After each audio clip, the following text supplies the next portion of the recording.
Harry Truman famously labeled the 80th United States Congress the Do-Nothing Congress. Back then, Republicans controlled the House and Senate for the first time in a while Truman was in the White House. Congress opposed all of Truman's fair deal bills, but still saw some work on both the Truman Plan and the Marshall Plan. They also passed the Taft-Hartley Act over Truman's veto, but generally did very little for the American people. Now, after that do-nothing Congress, Democrats were able to take back the House, take back the Senate, and reelected President Truman. I, of course, think of the famous photo of Truman standing with the newspaper that says, "Dewey defeats Truman."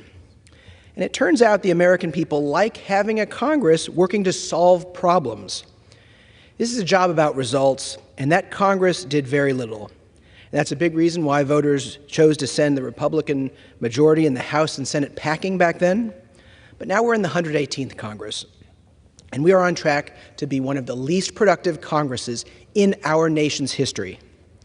22 bills have been signed into law. At about this point in the last Congress, 81 bills had been signed into law. At this point in the 116th Congress, the Congress just before that, 107 bills had been signed into law. Mr. Speaker, what have we accomplished for the American people? And I'll tell you what, virtually nothing. We have just 4 legislative days left this year, and we have very little to show for it.